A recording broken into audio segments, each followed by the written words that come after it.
berlandaskan dari tujuan pendidikan itu. Kemudian kalau sifat hakikat manusia itu, pada dasarnya sifat hakikat manusia memiliki ciri-ciri karakteristik yang secara prinsipil membedakan manusia dari hewan, meskipun secara segi biologisnya tuh mirip, tapi ada hal yang membedakan. Ada yang bisa menyampaikan nggak apa yang membedakan dari sifat hakikat manusia dengan hewan? Akal, Bu. Ya, Akal. Makhluk berpikir, makhluk susila, manusia itu makhluk akal. Terus putus ya suaranya Haifa. Iya Ibu, sinyalnya kurang bagus. Ya, kirain sinyal saya soalnya saya juga off kamera karena dari tadi sinyal nggak jelas. Iya.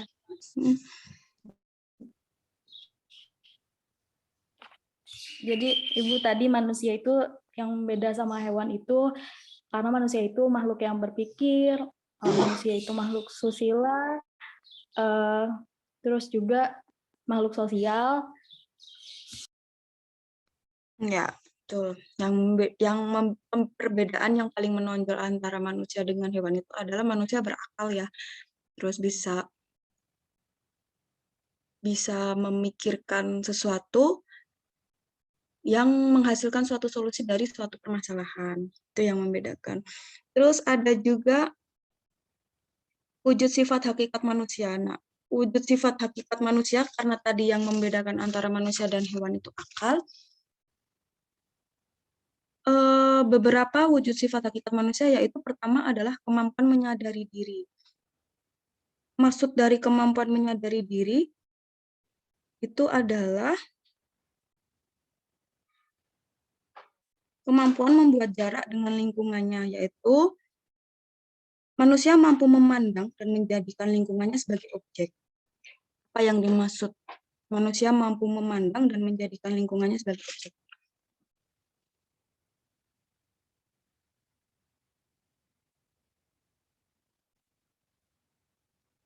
Memposisikan diri dan memahami kondisi lingkungannya, Bu, untuk dijadikan bahan kajian dan pemikiran.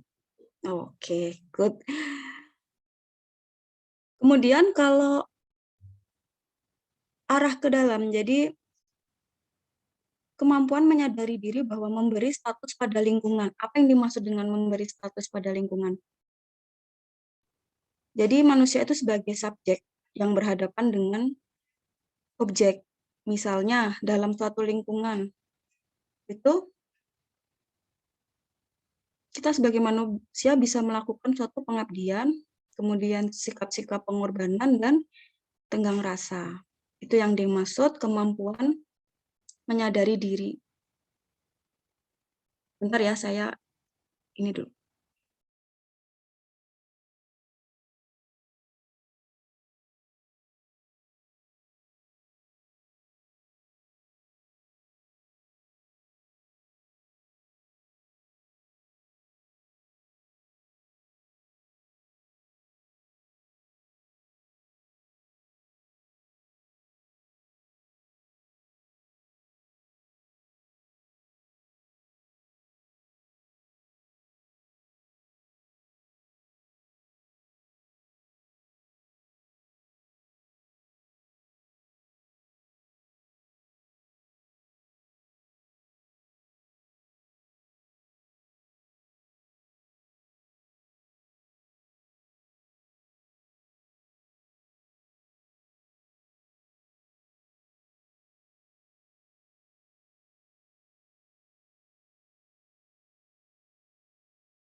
Oke, cek. Mohon maaf, baru beres kelas sebelumnya.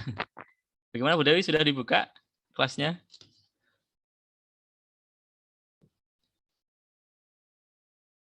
Bu Dewinya sedang rapat, Pak. Oh, rapat ya. Pak, Iya, maaf, tapi tadi baru dibuka. maaf, tadi baru saya kasih pengantar tentang wujud hakikat manusia. Oh iya, Sambil iya. saya ketik ya. Boleh. Nanti saya lanjutkan.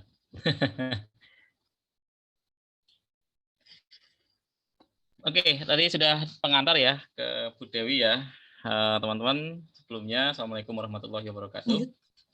Waalaikumsalam Waalaikumsalam warahmatullahi warahmatullahi wabarakatuh.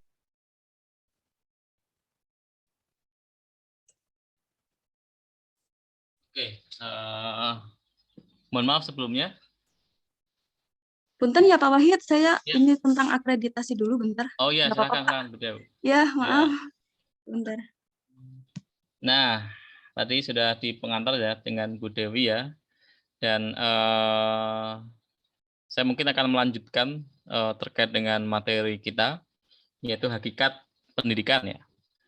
Oke.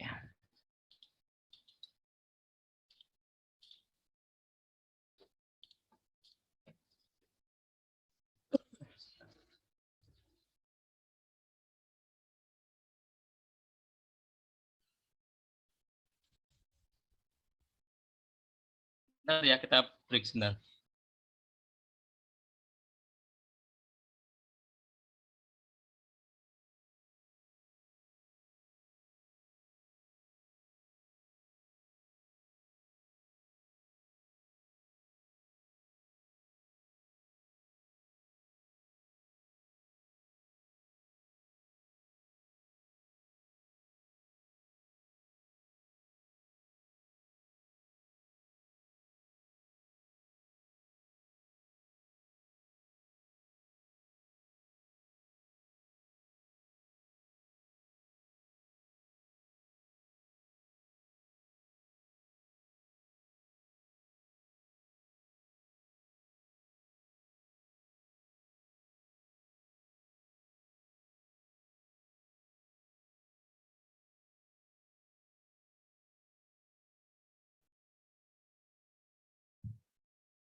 Oke. Baik, pembahasan kita kali ini adalah terkait dengan hakikat pendidikan dan pendidik. Dan mungkin tadi ada beberapa yang sudah dijelaskan oleh Bu Dewi terkait dengan hakikat pendidikan. Mengapa kita perlu berpendidikan ya, ataupun sebagai makhluk pendidikan. Nah, sebagai seorang yang terdidik ataupun seorang yang terpelajar itu tentunya adalah kita juga harus memahami apa sih maknanya dan juga apa yang memang diharapkan dari sebagai seorang pendidik itu sendiri. Baik, sebelumnya kita akan diskusi ya. Saya ada 2 gambar yang cukup menarik ya. Yang satu adalah ada kucing ya. Tapi ini kucingnya bukan makan tikus ya, bukan di film-film Tom and Jerry ya.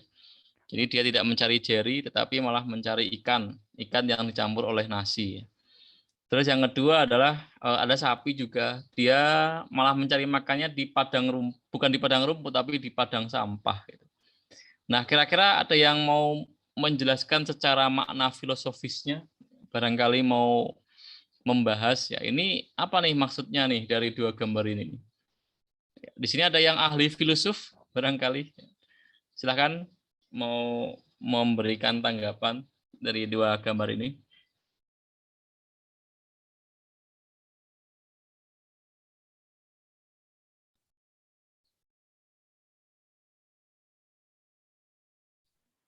Izin berpendapat, Bapak. Ya, boleh, silahkan.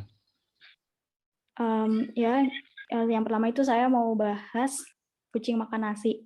Nah, kucing makan nasi ini dia memang lingkungannya itu apa ya? Jadi dia ada yang memberi gitu ya, sehingga dia bisa makan nasi gitu. Terus kalau sapi makan sampah itu karena lingkungannya yang pertama nggak ada rumput, terus juga nggak ada yang memberi pakan mereka gitu. Jadi mereka makan apa yang ada di lingkungan mereka gitu, Pak. Baik, berarti dia memakan apa yang ada di lingkungannya ya. Oke, baik, terima kasih Haifah atas analisisnya. Yang lain mau menganalisis? Boleh, Pak. Ya, silakan Edwin. Mungkin ini berhubungan sama apa yang sudah Haifa sampaikan juga dari gambar ini, karena kucing dan sapi adalah hewan yang notabene mereka tidak memiliki akal dan mereka bukan manusia gitu. Jadi mereka tidak berusaha buat mencari ke lingkungan lain karena mereka cuma bergerak berdasarkan naluri. Jadinya mereka hanya apa ya? Saya nggak tahu bahasanya apa. Saya udah belibet, mohon maaf. Jadi mereka memakan apa yang ada gitu dan tidak berusaha mencari apa yang baik untuk mereka, terutama untuk sapi. Mungkin itu, Pak. Ya. Oke, baik. Karena tidak punya naluri ya, jadi ya Tidak punya akal, Pak, maaf. tidak punya akal ya maksudnya ya, tidak punya akal. Jadi karena memang dia posisinya di tempat sampah ya sudah makan-makan aja ya, karena dia nggak tahu ya. Yang penting bagi dia perut kenyang ya. Perkara apa namanya? Perkara itu makanan yang baik ataupun buruk ya dia tetap makan gitu ya. Oke, Edwin, bagus analisisnya.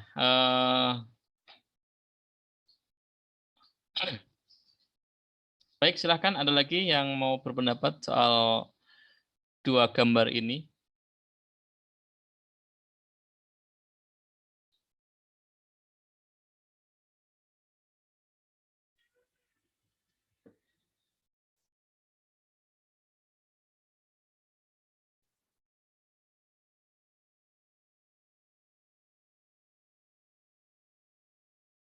Boleh raise hand kalau mau berpendapat.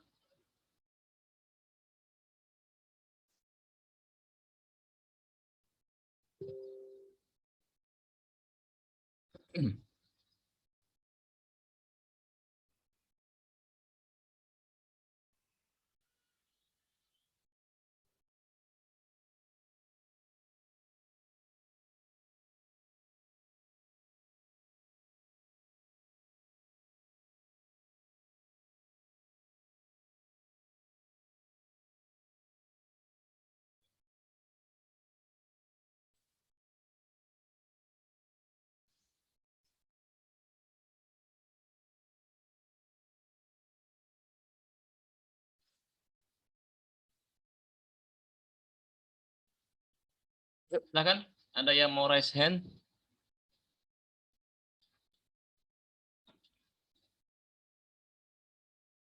Mutia Istiqomah ada? Hadir, Pak. Ya, gimana pendapatnya, Mutia? Eh, Kalau dari yang saya pikirin, sama sih, Pak, sama Haifa, Pak. Gimana? Samanya di mana? Kalau kalau kucing kan, iya, kalau kucing kan itu kayak ada yang memberi gitu, Pak. Jadi dia makannya nasi. Terus kalau sapi itu dia nggak ada yang memberi, Pak. Jadi kayak ya udah makan apa yang ada di lingkungannya. Tapi yang Edwin juga masuk sih, Pak. Betul semua, Pak, pendapat Edwin dan Haifa tadi menurut saya. Sama kurang lebih, Pak. Baik, nggak ada bedanya ya. Ya, Edwin, gimana? Iya, mungkin bukan memperjelas mungkin ya atas pemaparan saya tadi. Di sini ditonjolkan atas akses dan apa yang kita dapatkan di kehidupan mungkin ya Pak. Seperti kucing, kucing ini kan diberi dan sapi itu tinggal di tempat sampah gitu. Jadi itu bermakna akses kita dan apa yang privilege mungkin ya sebutannya, privilege yang kita miliki, dan itu berpengaruh atas outputnya nanti, apa yang kita makan, apa yang kita dapat gitu. Mungkin itu ya Pak. Terima kasih. Baik, terima kasih Edwin atas jawabannya. Ya, kita coba analisis ya dari dua gambar ini bahwa kita kembali kepada konteks pembahasan kita yaitu hakikat pendidikannya. Dan hakikat pendidikan itu adalah lebih kepada kembali kepada apa ya, tupoksi mungkin ya, tupoksi manusia itu apa sih sebenarnya? Atau mengapa manusia itu memang harus diberikan pendidikan, harus mengenyam pendidikan gitu kan. Nah, karena manusia itu punya kodrat ya. Manusia itu punya kodrat. Terlepas dari laki-laki perempuan itu semua memiliki kesamaan hak dan juga kewajiban. Nah, ini adalah kodrat di manusia itu seperti itu. Dan kita melihat ya dari dua gambar ini tentunya adalah masing-masing hewan ini menyalahi kodrat mereka. Kalau kucing itu kan memang hewan karnivora atau omnivora kira-kira kucing itu. Karnivora. Omnivora. Gimana? Omnivora Pak. Omnivora. Kucing itu omnivora ya. Jadi makan rumput bisa, makan ayam bisa gitu ya. Begitu ya kodratnya ya. Oke, coba nanti dicari ya. Atau tanya guru IPA ya. Apakah kucing omnivora secara kodrat? Ya, setahu saya ya, sepemahaman saya, nggak tahu kalau sekarang berubah ya. Sepemahaman saya kucing itu karnivora ya. Sepemahaman saya ya, tapi nggak tahu kalau berubah. Karena memang makanannya adalah kalaupun rumput dia nggak mau makan itu, atau dikasih sayur-sayuran juga tidak mau makan. Tapi kalau daging itu mau makan. Bahkan tikus mentah pun dia makan sebenarnya. Pada hakikat kodrat utamanya ya, kucing itu.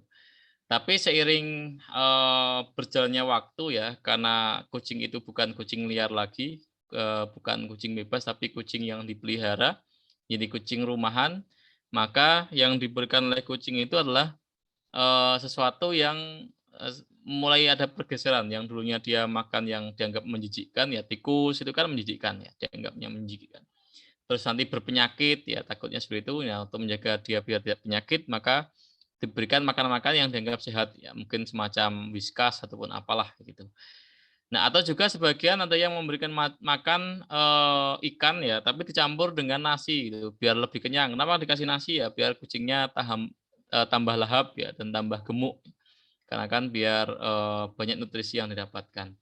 Nah, dari fenomena ini kita bisa melihat bahwa kodratnya hewan pun juga sebenarnya bisa berubah ya, seiring dengan lingkungan.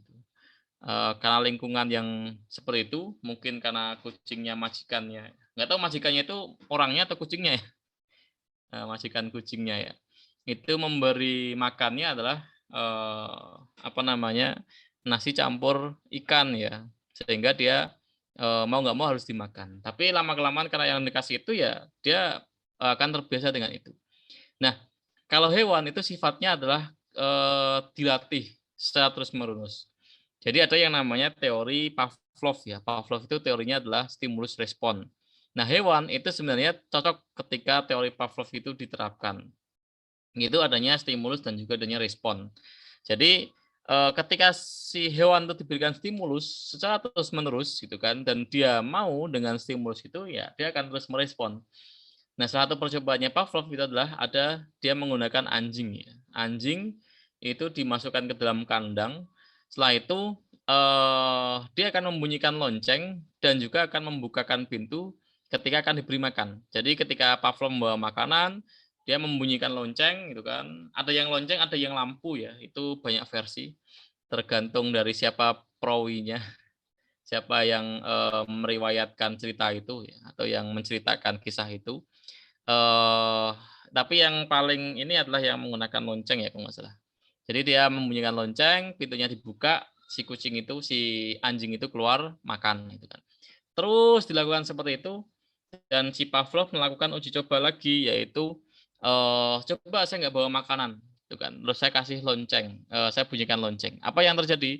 Anjingnya tetap menjulurkan lidahnya seperti biasanya, terus dibuka gerbangnya dia keluar mencari makan. Nah, ini kan kebiasaan ya. Berarti sebenarnya hewan itu bisa diatur kebiasaannya ketika dia diberikan stimulus dan juga diberikan respon. Nah, sama halnya dengan hewan yang sebelah yaitu sapi. Sapi ini apa namanya? Kodratnya adalah makan rumput, makan yang hijau-hijau ya. Nah, ketika dia memang lingkungan di tempat sampah yang banyak seperti ini, apa akibatnya? Akibatnya adalah ya dia tetap makan, ya biar dia bisa survival ya, bisa bertahan hidup ya, mau nggak mau dia harus cari makan. Yang dimakan bukan plastik sebenarnya, memang kita salah berasumsi bahwa oh sapi yang di sampah itu makannya sampah, enggak. Gitu. Makanya ya makan biasa sebenarnya, mungkin nutrisi-nutrisi yang dibuang oleh orang, mungkin bekas makanan yang dibuang gitu kan, atau mungkin barangkali di situ ada semacam hijau-hijauan apa yang dibuang, nah dia makan sebenarnya. Cuman permasalahannya adalah yang dimakan itu apakah tidak terkontaminasi atau masih ada sudah terkontaminasi dengan sampah itu. Ini yang menjadi persoalan sehingga sapi-sapi yang ada di situ ya pasti penyakitan gitu. Kalau kita konsumsi oleh manusia ya bahaya gitu kan. Karena ya kita nggak tahu sampah ini kandungannya seperti apa kayak gitu. Makanya kalau di Islam kan ada Idul Adha ya, pemotongan hewan ya. Nah, itu sangat dihindari ya kita mengambil hewan-hewan yang dari yang tempat-tempat yang seperti ini gitu. Ya kenapa? Karena bahaya ya. Kalau kita belah bahkan banyak ditemukan cacing ya di jantungnya, di paru-parunya gitu kan. Dan sering terjadi seperti itu. Kenapa? Karena kita salah mengambil sapinya dari mana kayak gitu. Nah, ini contoh ya, contoh beberapa perilaku hewan yang memang sebenarnya mereka mendapatkan seperti itu, melakukan seperti itu karena memang dipengaruhi oleh lingkungan dan dipengaruhi oleh kebiasaan. Contoh lain adalah mungkin kita pernah ke desa ya, atau punya tetangga atau punya kerabat yang punya bebek ya. Saya pernah lihat ada yang angon bebek. Angon itu apa ya? Semacam ya itulah mengembala bebek, mengembala bebek ya. Dia biasanya bebek kan rapi ya, diatur rapi karena memang kebiasaannya seperti itu. Bahkan ada yang panggilan khusus ya ketika dia memanggil bebeknya, mungkin dengan siulan atau dengan tepuk tangan dan dia berkumpul gitu setelah disiul oleh majikannya, oleh tuannya. Nah, kenapa kok bisa seperti itu ya? Karena dia terbiasa gitu. Lumba-lumba pun sama ya. Lumba-lumba mengapa kok dia bisa melakukan atraksi gitu kan dan lain sebagainya? Karena memang dilatih. Memang sudah terbiasa dengan seperti itu. Nah, begitupun manusia ya, hewan pun bisa seperti itu, apalagi manusia yang memang menggunakan insting. Tidak cuma menggunakan insting, tetapi menggunakan akal pikiran untuk melakukan sesuatu. Ini terkait dengan hakikat pendidikan itu sendiri dan juga hakikat manusia sendiri. Oke, kita bisa melihat ya, mengapa kedua hewan tersebut sekarang tidak berperan sesuai dengan kodratnya. Ya, tadi sudah kita bahas ya. Nah, di sini kita melihat memang seharusnya kodratnya hewan itu, si kucing ya, dia mencari tikus ya, ataupun memakan tikus, ataupun memakan hewan-hewan yang bisa dia makan. Makanya film Tom and Jerry itu mengkisahkan, salah satunya kan mengkisahkan itu ya. Nah, sekarang mungkin mereka sudah bersahabat ya, dengan tikus saja cuma main-main ya, tidak pernah ditangkap ataupun dimakan ya, karena sudah berbeda alurnya. Nah, sama halnya dengan pendidikan ya, zaman dahulu ini kan memang para guru ini sangat dihormati sekali ya, sangat dihormati oleh apa namanya, oleh siswa-siswanya gitu kan. Nah, sekarang kan sangat berbeda sekali ya. Guru mungkin dianggap berbeda oleh siswanya. Bahkan ketika melakukan sesuatu yang dianggapnya negatif, nanti apa namanya, dilaporkan itu kan, orang tuanya bertindak gitu. Ya walaupun sebenarnya guru juga salah ya, kalau seandainya ada siswa nakal, gurunya mukul, ya itu sebenarnya salah juga gitu. Tapi kita pun juga harus melihat mengapa gurunya bisa seperti itu gitu kan. Apakah tahu-tahu mukul atau ada proses sebelumnya? Atau kemarin terakhir yang sempat viral ya, ada seorang guru yang membakar sepatu ya. Pernah lihat beritanya baru kemarin ya di Twitter ya. Saya juga aktif di Twitter juga. Jadi untuk ngecek info-info ya. Nah, yang terbaru itu ya, guru eh, melakukan bakar sepatu ya, sepatu siswa yang tidak sesuai. Komennya plus minus ya, yang negatif ya apa namanya, sekarang sepatunya dibakar, besok pagi tidak bisa masuk sekolah gara-gara nggak punya sepatu gitu. Ya banyak-banyak macam-macam itu kan. Tapi ada yang dia perspektif guru itu, yang dilakukan guru itu seperti apa. Memang yang dilakukan guru itu salah ya, membakar sepatu. Cuman kita harus cek dulu penyebabnya apa gitu. Dan ya, saya yakin guru-guru itu pasti melakukan pembinaan di awal itu kan, diberikan sosialisasi dan lain sebagainya gitu. Tetapi kan namanya siswa ya tahu sendiri ya, ada yang ngebandel ya. Bahkan kemarin sempat viral wali kota Banten ya, memergoki siswa bolos ya. Baru belajar di sekolah bolos gitu kan. Jadi nggak tahu maunya siswa itu apa gitu. Belajar di rumah pengen kuliah ataupun pengen masuk sekolah gitu kan. Ketika sudah masuk sekolah bolos gitu. Jadi maunya apa gitu. Jadi pendidikan itu hanya sebatas formalitas segala aja itu. Nah, ini yang terjadi seperti itu. Nah, terus berikutnya adalah seperti ini ya. Ini fenomena juga. Silahkan teman-teman menilai ya, apakah ini plus minus negatif atau positif. Itu kembali ke kita ya, kodrat manusia. Pertama adalah gambar yang pertama adalah wanita ya. Wanita melakukan ahli hisab ya. Bukan perkara haram ataupun makruh ataupun boleh ataupun tidak. Tetapi di sini saya membahas terkait dengan zaman dahulu dianggap tabu ya, sekarang pun sudah dianggap tidak tabu. Nah, tabu itu, perkara tabu itu boleh ataupun tidak itu kembali kepada budaya kampungnya masing-masing ataupun budaya daerahnya masing-masing. Mungkin di negara barat ya, di Amerika ataupun di Eropa namanya hak asasi manusia, ya perempuan sah-sah saja mereka merokok, mereka melakukan apapun asalkan tidak merugikan, itu sah-sah saja. Tapi kita membahas di sini konteksnya yang ada di Indonesia. Konteks kita berada di area masyarakat yang memang memiliki kultural dan juga norma. Nah, terserah teman-teman mau menganggap saya sebagai orang yang close mind ataupun open mind ya, itu mangga ya. Tapi yang jelas bahwa kita di sini adalah berbicara di area tataran budaya bangsa Indonesia. Nah, zaman dahulu ya, zaman dahulu di era-era mungkin saya masih kecil atau mungkin saya bahkan belum lahir ya, perempuan yang mereka merokok, jangankan perempuan ya, laki-laki remaja yang rokok pun juga sembunyi-sembunyi. Bahkan saya lihat teman saya saja, teman saya masih SMP ya, waktu itu masih SMP, ngerokok itu sembunyi-sembunyi dia, tidak mau, takut ketahuan oleh orang tuanya. Itu laki-laki ya, belum perempuan ya. Nah, sekarang kalau kita lihat ya, jangankan laki-laki ya, perempuan pun juga di tongkrongan ya, teman-teman kalau malam minggu ataupun malam-malam ya, ke kafe ataupun kemana ya, ke tempat tongkrongan itu ya, ya banyak ya perempuan-perempuan yang rokok kayak gitu. Nah, perkara itu positif atau negatif ya itu mangga teman-teman yang bisa menilai. Tapi yang jelas di sini saya membahas bahwa dahulu tabu, sekarang sudah dianggap tidak tabu. Nah, yang sebelah ini cukup menarik ya. Ada pelajar tawuran ya. Mungkin dulu tawuran itu adalah ranahnya anak SMK ya. Anak STM itu kan sering melakukan aksi lempar jumroh ya, yaitu tawuran ataupun tawaf ke sekolahnya mana gitu kan, ngedrop gitu kan. Nah, ini sering terjadi. Nah, sekarang bahkan anak SD pun juga melakukan. Ini yang dipertanyakan, ngapain anak SD itu tawuran itu? Apa yang mau direbutkan itu kan dari anak SD itu? Dan ini sungguh-sungguh terjadi ya di Purwakarta ya, tahun 2018-an kalau nggak salah, atau tahun 2019 saya lupa, itu pernah terjadi ya, siswa SD tawuran itu. Yang membuat saya ketawa adalah anak SD itu tawuran ngapain gitu kan? Apa yang mereka cari gitu kan dengan tawuran itu? Apakah pengen eksistensinya mereka diakui gitu kan, bahwa oh saya anak SD X gitu kan? Atau oh saya sudah berani nih nyerang SD sana gitu kan? Tapi ya sebagai anak-anak ya, sebagai anak-anak yang levelnya SD itu, apa yang mereka pikirkan gitu loh, mereka melakukan tawuran. Ini sungguh miris sekali ya sebenarnya ya. Nah, kalau anak SMK oke lah, walaupun salah tetapi kan ada tujuan lain. Oh, yang penting dia diakui gengnya gitu kan. Atau diakui keberadaannya gitu. Walaupun salah ya sebenarnya tawuran itu ya. Tetapi kalau anak SD apa itu kan yang dicari. Ya, ini yang menjadi miris ya bagi kita ya sebagai seorang yang terpelajar. Nah, yang bawah cukup menarik juga gitu kan.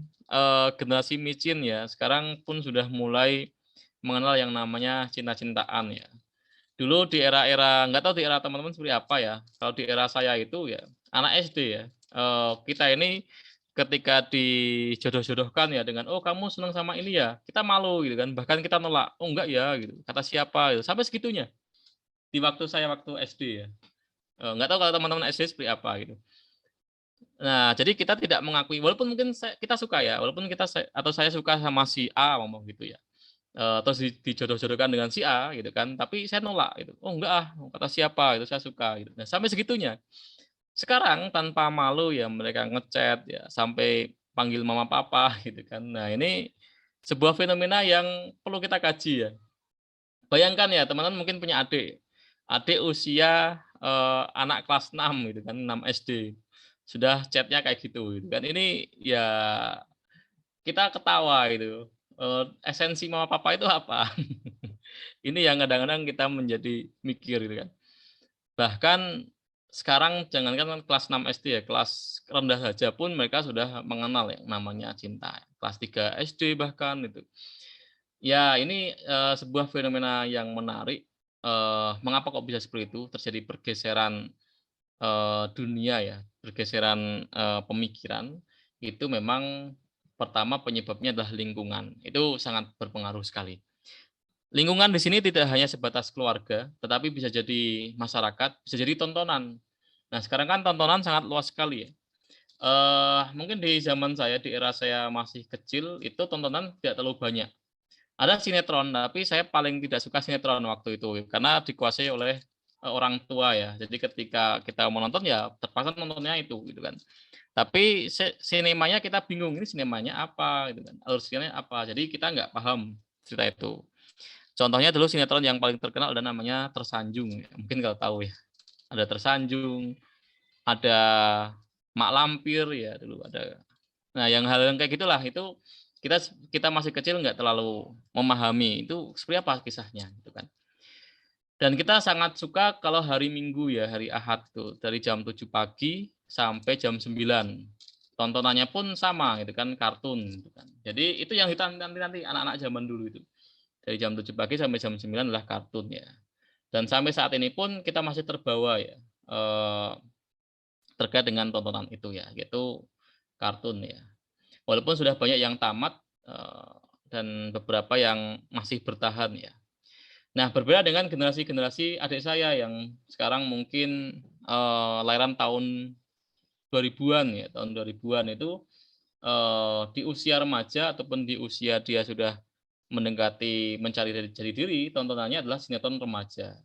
Genrenya pun juga anak sekolah, tetapi anak sekolahnya yang bukan menceritakan bagaimana dia belajar, bagaimana dia meningkatkan prestasi, tapi bagaimana caranya mereka mencari pacar dan juga mencari apa namanya eksistensi ya, entah tawuran, entah apa. Sehingga mindset mereka, oh kalau saya menjadi seseorang itu harus seperti ini. Nah, inilah yang perlu dievaluasi ya sebenarnya, bahwa generasi kita pun makin lama makin seperti itu gitu. Nah, apalagi sekarang tidak cuma sinetron yang mereka hadapi ya, yang kita hadapi nantinya, yaitu gadget dan juga YouTube ya. YouTube ataupun media-media internet yang sudah sangat masif sekali untuk generasi-generasi alfa ini menjadi PR besar bagi seorang guru. Nah, karena teman-teman ini nanti fokus ke industri, sistem ini fokus ke industri, ya memang tugas guru yang akan membina ya, tetapi kita berharap ya teman-teman sistel pun walaupun dari murni ya minimal kita jaga generasi kita gitu. Jangan sampai generasi kita ini terjadi namanya dekadensi moral ya. Dekadensi moral ini adalah hal-hal yang sangat kita khawatirkan oleh generasi penerus kita. Ya bayangkan ya anak-anak sekarang sudah paham yang namanya cinta-cinta ya. Anak-anak SD ya gitu. Nah, kita nggak tahu 10 atau 15 tahun ke depan mereka paham soal apa gitu. Ini yang harus kita rawat. Jadi diri pendidikan yang harus kita rawat di area itu. Ini PR besar ya, soal-soal seperti itu. Makanya hal-hal yang dulunya tabu sekarang menjadi tidak tabu, ya khawatirnya adalah hal-hal yang sekarang tabu, mungkin besok dianggap tidak tabu dan dianggap lazim. Nah, ini yang menjadi kegusaran ya. Nah, memang kita tidak menampik ya budaya-budaya luar itu akan masuk ke budaya kita. Dan kita juga tidak boleh antipati dengan budaya-budaya luar, asalkan budaya luar itu adalah positif. Gitu ya. Jangan sampai kita anti dengan budaya X, budaya Y, ya. Tetapi kita pun juga masih menggunakan hal yang sama ya. Contohnya kemarin ada yang mengkritisi ya terkait dengan budaya K-pop, ya budaya Arab, gitu kan, ada budaya yang lain. Tapi dia pakai jeans ya, sering menggunakan which is dan juga literally ya. Itu kan budaya asing juga sebenarnya ya. Jadi kadang-kadang saya juga mikir itu, dia mengkritisi budaya asing yang dianggapnya dia berseberangan, tapi dia juga menggunakan budaya asing juga. Ya. Namanya pun juga nama-nama asing gitu kan. Harusnya kalau mencintai budaya ya namanya nama-nama daerah ya. Mungkin kalau dari Sunda ya namanya Asep gitu kan, namanya siapa gitu kan yang nama-nama daerah. Kalau orang Jawa ya kalau perempuan ya mungkin Painem ya atau siapa gitu. Ya harusnya seperti itu ya. Itu kalau seandainya kita mencintai budaya. Ya ini teman-teman sedikit kegusaran ya, kegusaran saya secara pribadi sebagai seorang pendidik, sebagai seorang dosen yang sekarang mengajarkan generasi kepada Anda yang mungkin sekarang generasi Z ya. Generasi Z memang seperti ini. Saya khawatir nanti generasi alfa seperti apa gitu. Nah, makanya teman-teman yang nanti fokus ke pendidikan ya, barangkali ada yang mau ngajar di pendidikan, itu silakan kita bina bersama teman-teman ataupun generasi penerus kita. Jangan sampai mereka mengikuti hal-hal yang negatif yang mereka tidak tahu esensinya seperti apa kayak gitu. Ya ini sedikit semacam kegusaran ya, kegundahan ya kita sebagai seorang pendidik. Oke, baik. Tadi kita bahas terkait dengan perilaku ya. Jadi perilaku itu pada dasarnya memang pembudayaan. Pembudayaan itu sebenarnya dilakukan secara terus-menerus. Jadi perilaku seseorang, baik individu maupun kelompok, yang itu dilakukan secara terus-menerus, maka akan menjadi sebuah budaya. Maka saya sampaikan, norma kesopanan ataupun orang yang dikatakan sopan ataupun tidak tergantung dari kelompoknya, tergantung dari aktivitas yang sering dilakukan. Jadi sopan santun itu sebenarnya adalah tergantung dari perspektif masing-masing daerah. Setiap daerah punya nilai kesopanan yang berbeda-beda. Tidak semua daerah sama nilai kesopanannya. Contoh ya kalau di Indonesia ini secara general ya, kita bertemu dengan seseorang terus salaman ya, ada yang cium tangan bagi yang dengan orang tua lebih tua gitu kan. Mungkin di daerah lain di luar Indonesia dianggapnya beda ya, ataupun dianggapnya loh kok kayak gini dengan budayanya. Tapi mungkin di luar negeri jauh lebih berbeda lagi ya, mungkin bertemu dengan orang entah seperti apa gitu kan atau cium apa gitu kan. Jadi itu berbeda-beda. Contoh lain adalah kalau di Indonesia ketika berjabat tangan ya ataupun mengambil barang atau menyerahkan barang kan harus tangan kanan. gitu kan. Jarang yang pakai tangan kiri, kecuali memang dia kidal ataupun tidak punya tangan kanannya. Kalau di luar negeri ya yang nggak masalah gitu. Kita jabat tangan pakai tangan kiri juga oke. Menyerahkan barang menggunakan tangan kiri juga tidak tersinggung gitu kan. Bahkan di luar negeri pun tanpa menyebutkan nama Pak, Bu, Mas, Mbak ataupun Teh itu aman gitu. Jadi nyebut aja nama itu kan di sana di luar negeri dan itu biasa dan itu bukan masalah bagi mereka karena budayanya seperti itu. Nah, ini yang membedakan ya budaya kita dengan budaya luar ya. Nah, makanya kita sampaikan kesopanan, norma sopan ataupun norma adab itu memang setiap orang berbeda ya. Ataupun setiap kelompok itu berbeda. Itu baru Indonesia dengan luar negeri. Belum masing-masing suku ya, suku di Indonesia. Itu pun juga punya kebiasaan yang berbeda. Ini menjadi khasanah kita sebenarnya, menjadi khasanah bangsa kita yang cukup besar ya, bangsa kita yang besar yang banyak terdiri dari berbagai macam suku, agama, golongan, ras. Ya. Ini saya pikir kita harus merawat ya, dari sisi kebudayaan itu. Asalkan kebudayaan tidak saling bertentangan dan kita saling menghargai, ya kuncinya lebih di situ sebenarnya. Kita lebih ke menghargai dan juga tidak saling menghina setiap budaya yang berbeda ya, setiap berbeda di sara tadi ya, suku, ras, agama. Nah sebenarnya prinsipnya seperti itu ya sebenarnya, terkait dengan budaya, terkait dengan aktivitas. Oke, baik, sampai di sini ada yang ingin menyampaikan berpendapat? Silahkan. Oke, Delia, silahkan.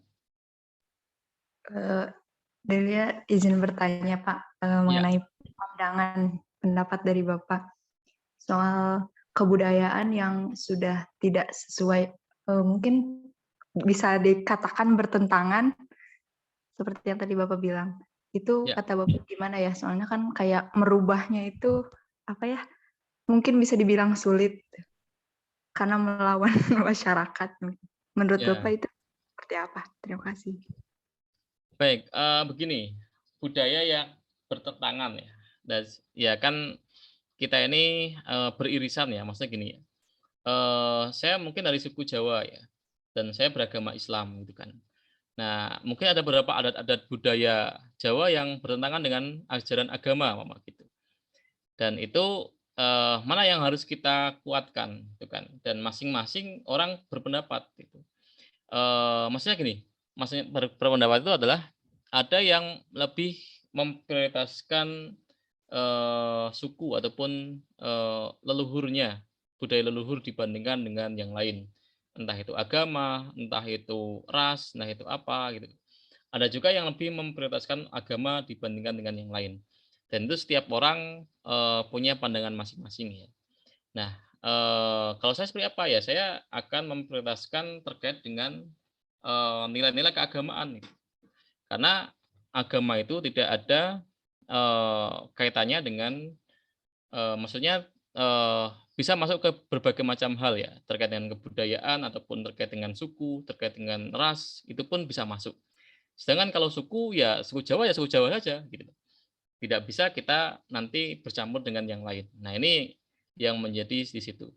Nah, terus bagaimana kalau seandainya bertentangan dengan pemahaman kita di situ?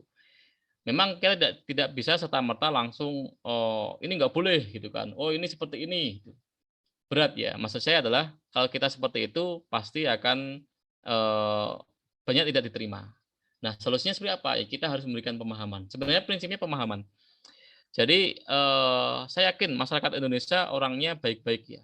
Asalkan kita harus memberikan pemahaman. Contoh gini, mohon maaf saya berperilaku seperti ini. Karena apa? Karena di dalam pemahaman saya seperti ini. Dan itu pun tidak sekali terucap, tapi harus sering disampaikan ataupun mungkin dengan perbuatan lain atau membuat kita dekat dulu dengan kawan kita mungkin yang memang berbeda gitu.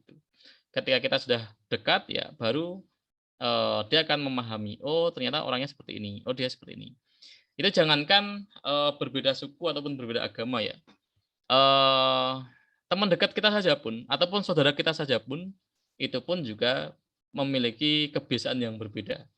Bahkan bisa jadi bertentangan itu kan satu sama lain itu kan. Kenapa? Karena setiap orang, setiap individu punya pandangan yang berbeda tadi. Setiap individu punya pandangan yang berbeda, dan kuncinya adalah asalkan tidak bertentangan dengan prinsip utama ya. Prinsip utama itu prinsip yang paling mendasar, saya pikir nggak masalah ya. Kita harus saling menghargai saja. Ya paling itu sih secara inti ya, Delia ya. Pak, jadi pemahaman ya Pak. Ya, jadi lebih kita pahamkan ya. Karena terus juga kita memang harus mencoba fleksibel juga ya. Maksudnya fleksibel gini, asal kalau seandainya memang itu bisa fleksibel dan tidak melanggar prinsip, ya silahkan kita lakukan. Tapi kalau itu melanggar prinsip, ya tidak boleh gitu kan, seperti itu. Minimal memberi pemahaman terhadap lingkungan terdekat ya Pak Wahid ya. Iya, betul. Lingkungan terdekat itu bisa dari keluarga, gitu, teman, kemudian pokoknya lingkungan terdekat diberikan pemahaman terlebih dahulu. Yang penting jangan bertentangan dengan prinsip kita seperti yang Pak Wahid bilang. Kalau kita berprinsip berpegang teguh pada keyakinan kita atau agama kita, kemudian berbenturan dengan budaya, sebijak mungkin misalnya kita tidak ingin mengikuti budaya tersebut, ya tidak jadi masalah asalkan tidak menyinggung pihak lain gitu. Jadi cara termudahnya yaitu memberi pemahaman terhadap lingkungan terdekat gitu. Soalnya itu sering terjadi ya Pak ya, saya juga pernah mengalami, terutama hubungannya dengan upacara adat biasanya ya Pak Wahid. Jadi Ya, ada itu beberapa satu ya. upacara adat yang kalau di Jawa itu kental sekali budayanya, kemudian di secara agama atau keyakinan saya itu tidak diajarkan untuk seperti itu ya. Kita sebagai manusia ya memberi pemahaman terhadap lingkungan terdekat. Itu yang jadi tantangannya ya Pak Wahid ya. Biasanya paling sulit adalah memberi pemahaman pada lingkungan terdekatnya. Begitu Delia. Saya izin menambahkan. Terima kasih Ibu, terima kasih Pak. Ya, sama-sama. Boleh ada yang mau menambahkan juga bisa ya. Edwin, silahkan. Bukan menambahkan sih, Pak, lebih ke arah bertanya lagi. Bertanya. Jadi, Ya. iya. Tadi kan ada penyebutan bahwa kebudayaan itu adalah hal yang disepakati gitu sama banyak orang, sama masyarakat intinya, Pak. Terlepas dari kebudayaan itu sebagai budaya suku, budaya agama, misalnya budaya pemahaman, Pak. Misalnya kita masyarakat sepakat atas A, tapi kita tidak sepakat atas hal itu gitu. Dan kita ingin merubahnya, berarti apakah itu sebuah apa ya Pak, pelencengan gitu di dalam bermasyarakat atau seperti apa ya Pak? Soalnya agak greget juga kalau misalnya kita tahu itu salah, tapi kitanya diem gitu Pak. Intinya ke sana. Ya. Dan sebagai kalau misalnya jawabannya itu tidak salah, berarti para ekstremis pun tidak salah gitu ya Pak? Atau bagaimana Pak? Menurut Bapak dan Ibu gitu. Terima kasih. Ya. Baik, begini. Kita membahasnya adalah bahwa pemahaman itu bisa dikatakan netral. Jadi begini, setiap orang itu membawa pandangan, membawa tafsiran yang berbeda-beda. Nah, sedangkan bahkan ideologi pun juga itu adalah hal yang disepakati secara bersama. Dan siapa ideologi yang dianggap baik ataupun dianggap pemenang, itu adalah ideologi yang paling dominan atau pandangan yang paling dominan. Jadi ketika pandangan itu paling dominan, maka pandangan yang lain itu dianggapnya bertentangan atau tidak sesuai dengan ideologi itu. Nah, makanya ada ekstremis ya, ataupun ada teroris, ada orang yang berpendapat dianggap radikal kiri ataupun radikal yang sangat negatif ya, radikal kiri maupun radikal kanan sama aja. Nah, atau orang-orang yang memang memperjuangkan sesuatu yang bertentangan dengan kaidah norma yang paling dominan di area itu, kayak gitu. Nah, apakah itu diperbolehkan atau tidak? Nah, ini kita kembali kepada permasalahan perang pemikiran. Nah, kalau kita membaca ataupun membahas perang pemikiran, maka sejak dulu sampai sekarang ini yang kita hadapi adalah perang pemikiran. Bahkan pendidikan pun juga perang pemikiran. Pendidikan yang seperti apa yang baik? Apakah konsep seperti kita kayak gini? Atau konsep homeschooling? Atau konsep langsung sesuai dengan inti masalahnya? Nah, ini kan pemikiran juga, perbedaan. Contoh ya, konsep menurut John Dewey. John Dewey itu pendidikan itu ya untuk membebaskan, untuk memberikan kebebasan. Siapapun orang, yang penting dia memberikan kebebasan, memberikan pendidikan, ya harapannya dia bisa menjadi orang-orang yang mempunyai pengalaman-pengalaman. Gitu. Dan itu bertentangan dengan pendapatnya Carlos Prosser. Carlos Prosser itu adalah orang berpikiran bahwa pendidikan itu ya yang penting bisa bertahan hidup. Orang-orang yang mendapatkan ilmu pendidikan, orang-orang yang diajarkan pendidikan itu lulus ya dia bisa bekerja, dia bisa mencari uang, dia bisa mendapatkan apa yang dia butuhkan selama dia hidup. Nah, ini kan pendapat yang berbeda. Satu menjadi orang yang filosof ya, orang yang mengerti arti makna, ya, bisa memaknai kehidupan. Yang satu ya yang penting dia bisa mendapatkan uang setelah lulus. Gitu. Nah, ini dua pendapat ini sangat bertentangan. Nah, terus di Indonesia lebih memilih mazhab mana gitu kan. Nah, kalau di Indonesia itu sangat kental dengan dua-duanya. Ada yang masih menggunakan John Dewey, ada juga yang Carlos Prosser. Ya, yang di Carlos Prosser itu identik dengan SMK, teman-teman SMK dengan pandangan esensialismenya, dan juga kalau yang John Dewey itu dengan pendapat pragmatismenya, itu pun masih mereka kenal di situ. Nah, ini itu baru segi pendidikan, ya. Belum dari sisi pemerintahan. Pemerintah itu seperti apa sih? Apakah harus Pancasila atau ideologi yang lain? Apakah liberal, komunis, sosialis, atau ideologi khilafah, gitu. Nah, ini masing-masing punya cara pandang yang berbeda. Atau kalau kita sebut namanya adalah world view, atau cara pandang. Setiap orang punya cara pandang yang berbeda. Belum lagi yang sekarang sedang booming ya terkait dengan RUU kekerasan seksual ya, pencegahan kekerasan seksual. Itu juga ada yang pro sama kontra. Dan masing-masing punya ideologi, punya pandangan soal itu. Yang satu memang harus segera kita cegah, harus kita ACC RUU itu menjadi UU. Yang satunya menolak. Menolak bukan karena menyetujui kekerasan seksualnya, tapi ada poin-poin yang dianggapnya bertentangan atau negatif. Sama halnya terkait dengan masalah kemarin Kemdikbud membuat kebijakan soal kekerasan seksual ya, di lingkungan perguruan tinggi.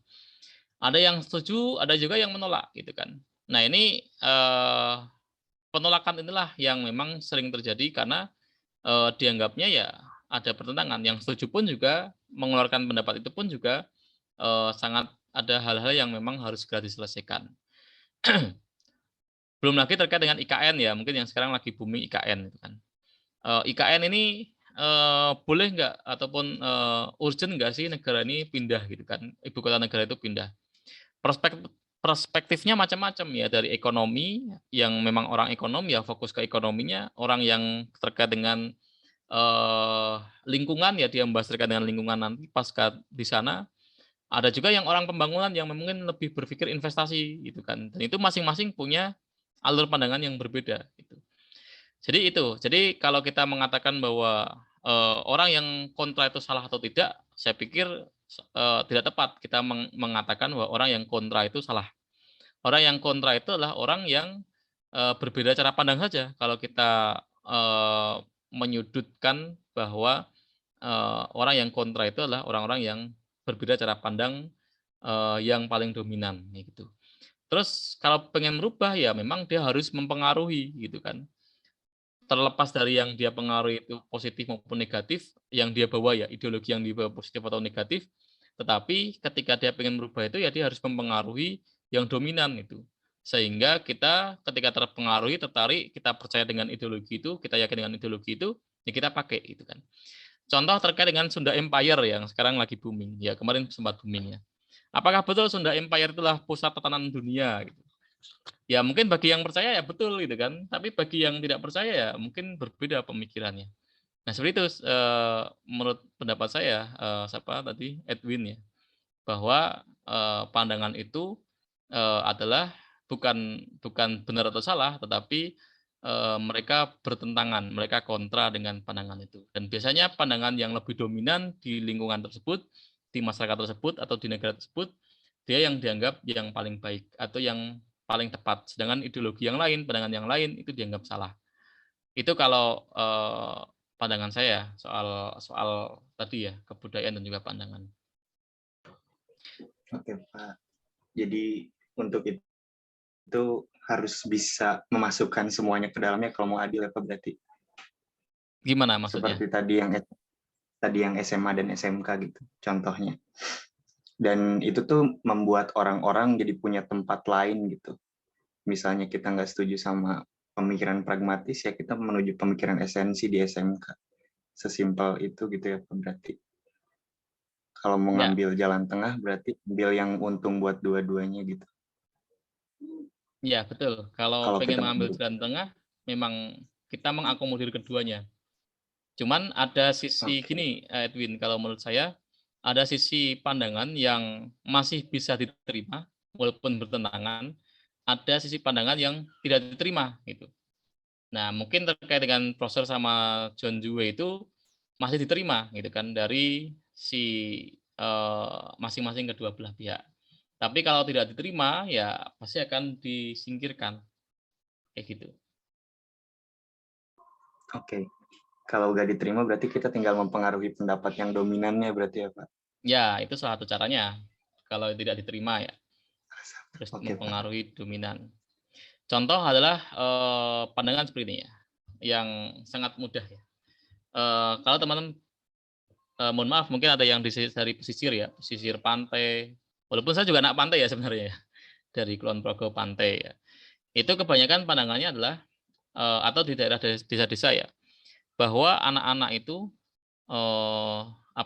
tidak perlu sekolah tinggi-tinggi.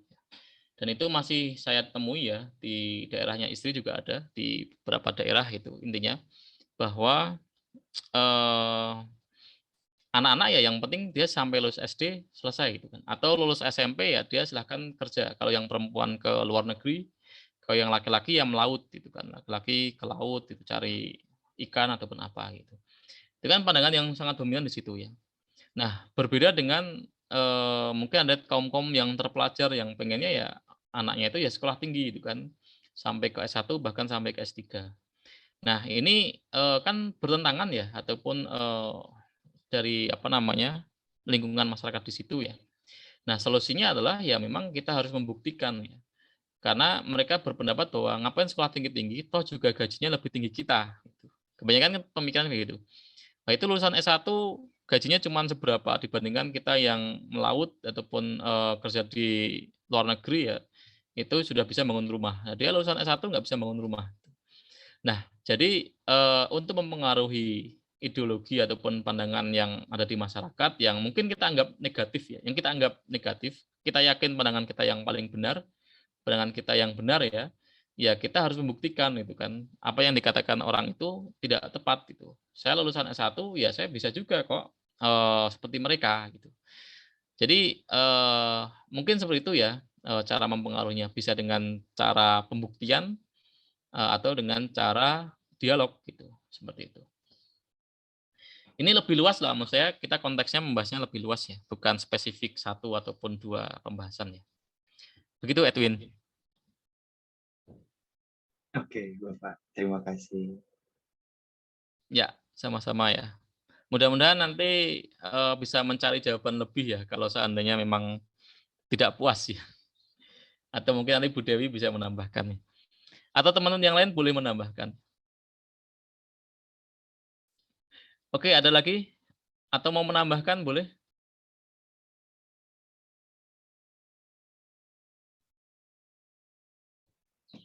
Pak, Ya, ya udah pindah slide. ya, Izin gimana?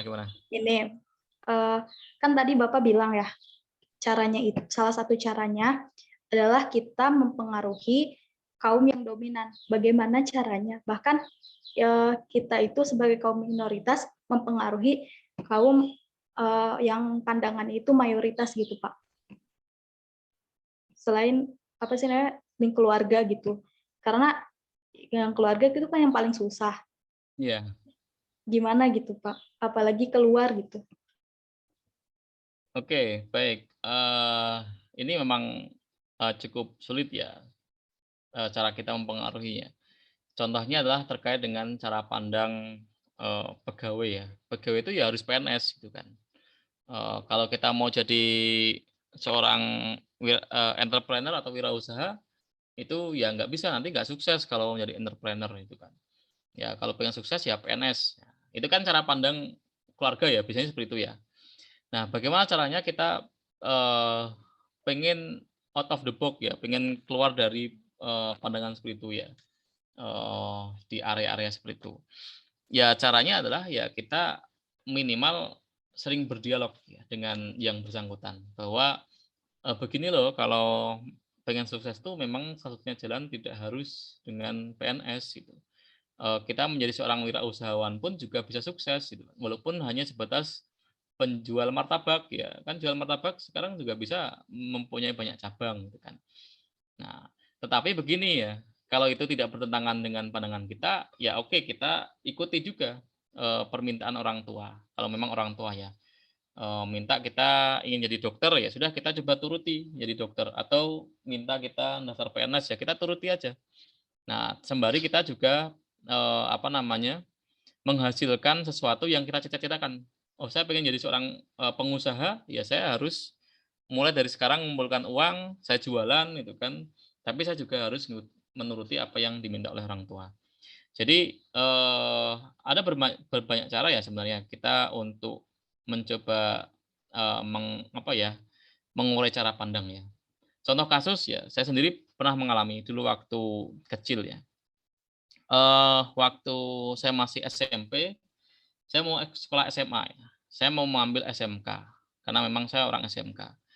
Mengapa kok pilih SMK? Karena orientasi saya ketika lulus SMK itu adalah saya pengen kerja gitu. Karena saya punya 4 adik ya, dan saya pengen minimal membiayai ya, membantu orang tua membiayai mereka. Ya, karena memang saya dari golongan menengah ke bawah, otomatis orientasi saya sekolah adalah untuk lulus dan bisa bekerja. Itu bertentangan dengan keluarga besar ya, dari paman ya, satu paman pun juga menolak gitu kan. Ngapain SMK? Gitu. Karena apa? Karena ada saudara saya, sepupu saya itu sama-sama lulusan SMK, dia menjadi tambang pasir gitu. Bekerja di pasir ya. Bekerja di tempat pasir, ngangkutin pasir kayak gitu kan. Itu lulusan SMK. Jadi mindsetnya keluarga besar itu kalau saya SMK ya nanti menjadi sopir itu, sopir truk dan juga tambang pasir. Mungkin positif ya dia. Tapi saya tetap melawan ya. Saya tetap masuk SMK dan saya buktikan ya bahwa saya bukan hanya sebagai tambang pasir sekarang gitu loh. Dan itu sekarang mengubah mindset. Nah, sama halnya dengan mohon maaf Ibu ya. Ibu pun juga ketika saya kuliah, ketika selesai SMK harusnya kerja ya. Tapi saya kuliah itu Ibu juga sempat sedikit berat gitu. Mikir bahwa nanti biayanya bagaimana gitu kan. Menanyakan seperti itu. Tapi ya tetap saya lakukan ya, kuliah sambil bekerja gitu kan. Nah, ketika lulus kuliah pun lanjut S2, Ibu tidak berbicara apapun, maksudnya tidak melarang, bahkan mendukung. Kenapa? Karena sudah kita buktikan. Sudah saya buktikan bahwa saya bisa lulus S1 gitu kan, saya bisa lulus S1 dan paman saya pun juga tidak berkomentar apa-apa, karena saya buktikan bahwa saya lulusan SMK, saya bisa S1, saya bisa S2 gitu kan. Nah, dari itu semua, ya berarti mindset bahwa lulusan SMK itu negatif, ya terbantahkan gitu kan. Bahwa lulusan SMK belum tentu negatif, dan itu kembali ke individu masing-masing. Gitu. Dan tidak sedikit kalau lulusan SMA yang jarang yang kuliah, masuk kuliah juga jarang sekali. Maksudnya ada juga yang seperti itu gitu kan. Tidak cuma SMK, dan itu bukan lembaganya yang kita judge, tetapi kembali ke individu dan juga semangat individu. Ini salah satu cara mekanisme ya yang pengalaman dari saya sendiri bahwa sesuatu yang mungkin bertentangan dari prinsip kita ataupun kemauan kita, ya tidak masalah kita lawan asalkan kita baik-baik gitu. Jangan sampai kita memutus hubungan ya. Contohnya ke orang tua, apalagi orang tua gitu kan, keluarga gitu. Ya kita terima aja permintaannya seperti apa. Ya udah kita terima asalkan kita juga baik-baik gitu kan. Terus biasanya ya, tetapi keluarga saya alhamdulillah nggak terlalu ini ya, terkait dengan menikah ya. Menikah pun juga kan ada yang tidak boleh sama dengan ini gitu kan, suku ini sama suku ini gitu kan. Nah, itu seperti apa ya? Itu silahkan teman-teman kaji dengan teman-teman yang sudah berpengalaman di area itu ya. Kalau kami dan Budawi kayaknya juga tidak ada masalah ya, berbeda suku ya nikahnya itu. Iya, Pak. Jadi Saya tidak ada dilarang dengan pengalaman. dilarang Gimana dengan Budawi? Sunda, malah jodohnya orang Sunda, gimana itu. Ya, Sebetulnya bagaimana pemahaman kita terhadap keluarga sih, ya kayak kita memberikan pemahaman, memberikan gambaran dengan tutur kata yang baik, kemudian dengan bukti-bukti yang ada ilmunya, ada dasarnya, gitu. Insya Allah sih mengerti. Tapi kalau pertanyaan Haifa tadi bagaimana mempengaruhi dalam itu, nah itu masih sulit ya Pak. Minimal kita bisa berdialog dan syukur-syukur kita bisa mencontohkan atau membuktikan. Nah itu sangat cepat mempengaruhinya. Tapi kalau masih setengah-setengah sih saya rasa sulit mempengaruhi suatu kelompok yang mana sudah dominan pendapatnya. Seperti Pak Wahid, mungkin Pak Wahid mencontohkan kesuksesan lulusan SMK menjadi dosen gitu, selesai S2 gitu. Nah itu bisa jadi salah satu solusi ya Pak Wahid ya, mencontohkan.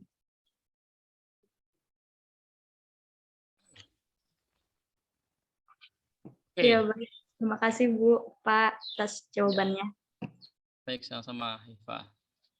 Ya itu sedikit pengantar ya sebenarnya teman-teman terkait dengan hakikat pendidikan. Jadi pada dasarnya pendidikan itu adalah kita untuk menambah pengalaman. Jadi pada dasarnya kita semakin mendapatkan pendidikan, mendapatkan ilmu, itu adalah yang kita dapatkan adalah pengalamannya.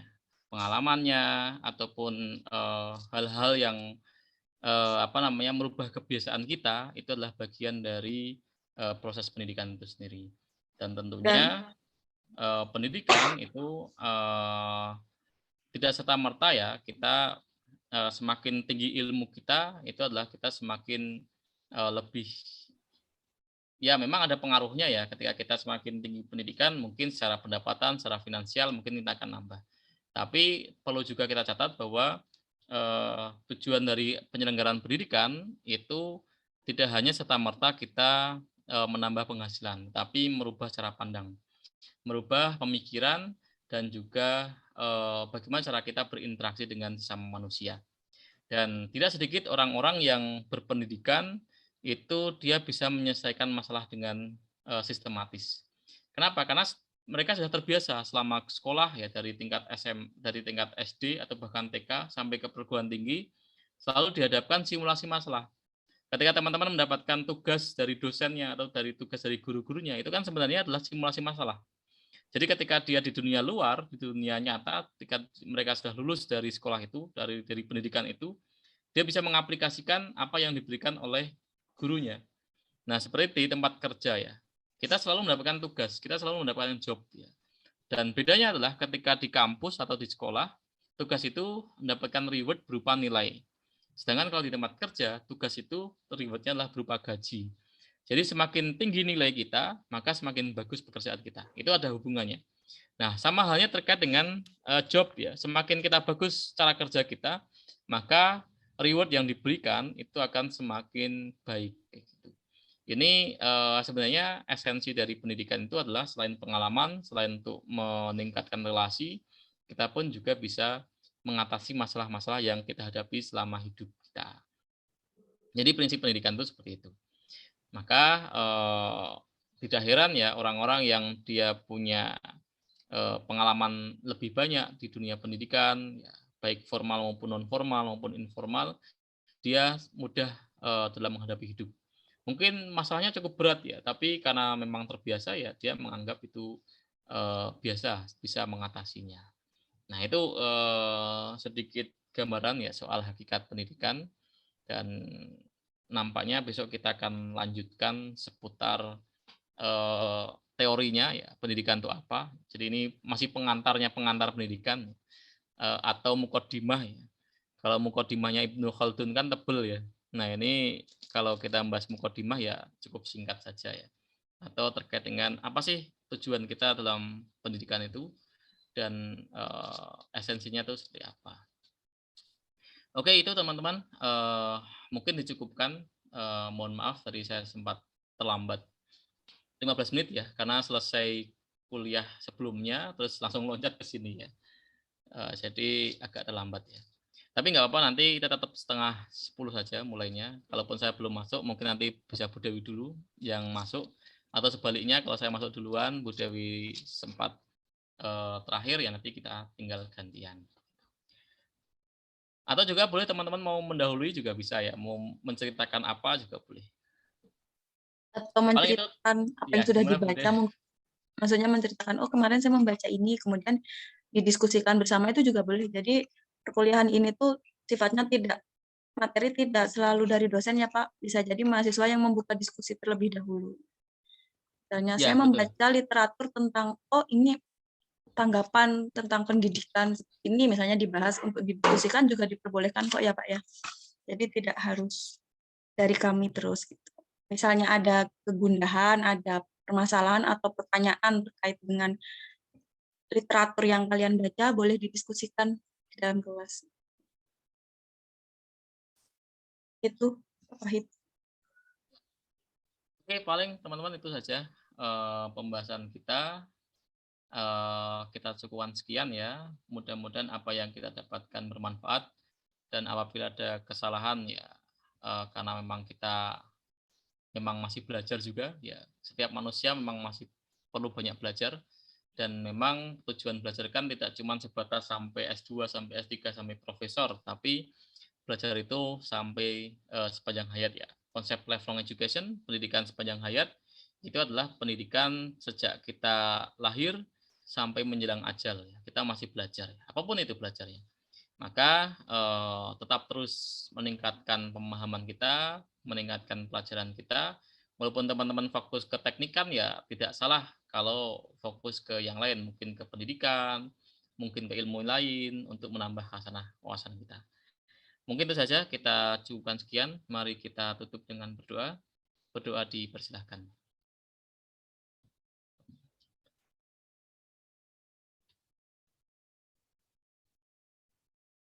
Baik, berdoa selesai. Terima kasih. Saya tutup. Sekian. Assalamualaikum warahmatullahi wabarakatuh. Waalaikumsalam warahmatullahi wabarakatuh. Terima kasih Pak, Bu. Banyak Bapak. Ya, sama-sama.